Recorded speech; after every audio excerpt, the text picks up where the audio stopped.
Miss হবে না আপনার পছন্দের টিভি শো। দেখুন জি5 অ্যাপে একদম ফ্রি।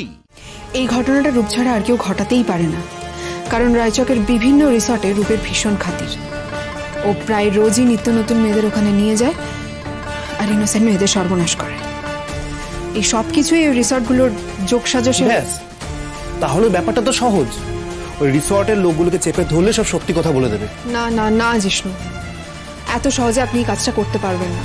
ওরা কোনো ফার্স্ট টাইম ক্রিমিনাল নয়, এটা ওদের ব্যবসা। এত সহজে আপনি ওদের সঙ্গে কোনো কানেকশন এস্টাবলিশই করতে পারবেন না। তাহলে কাল আপনারা যাওয়ার পর থেকে আপনাদের সঙ্গে কি কি ঘটেছে সেটা আমাকে একটু ডিটেলসে বলতে পারবেন? কেন পারবো না? বলুন তো আপনি।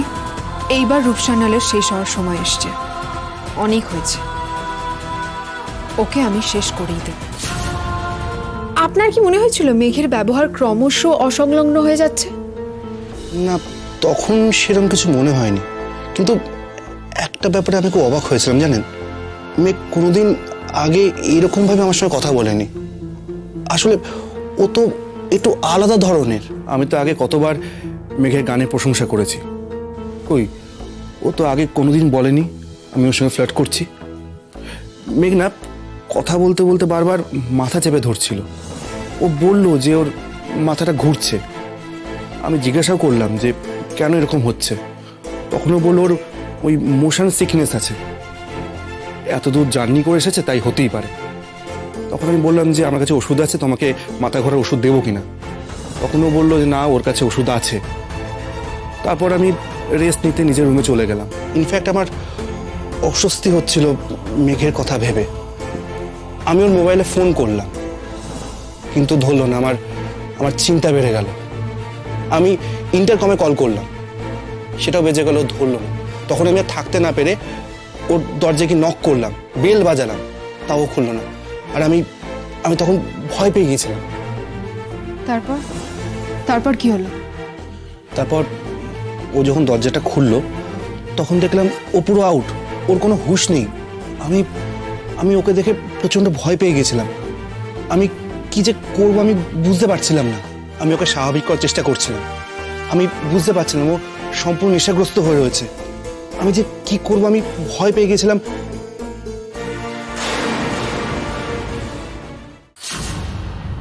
মাই গড, কি হলো? আমি মেঘের রুমে গিয়ে ওর গ্লাসটা চেক করেছিলাম। মেঘের রুমে যে জলের গ্লাসটা ছিল সেটা আমি শুকেছিলাম। ওতে একদম জলের মতো দেখতে একটা ড্রিঙ্ক ছিল। আমি গন্ধও পেয়েছিলাম। আমার একটু অদ্ভুত লাগছিল। তারপর এত কিছু ঘটে গেল যে ব্যাপারটা সম্পূর্ণ মাথা থেকে বেরিয়ে গেল।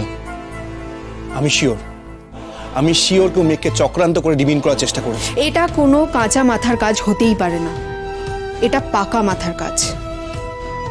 আর আমি তো রূপ সান্যালকে চিনি না, খুব ভালো করে চিনি। আপনাদের রায়চকে যাওয়া, এলিট রিসর্টে ওঠা, এই পুরোটা রূপ সান্যাল নিজের হাতে সেট করেছে। আর আমি যদি খুব ভুল না করে থাকি তাহলে এই এলিট রিসর্টের নামটা আমি বিয়ের আগে বহুবার ওর মুখে শুনেছি। ও আমাকে বহুবার নিয়ে যেতে চেয়েছে, আমি যাই। জি5 ডাউনলোড করুন আর সব এপিসোড দেখুন একদম ফ্রি।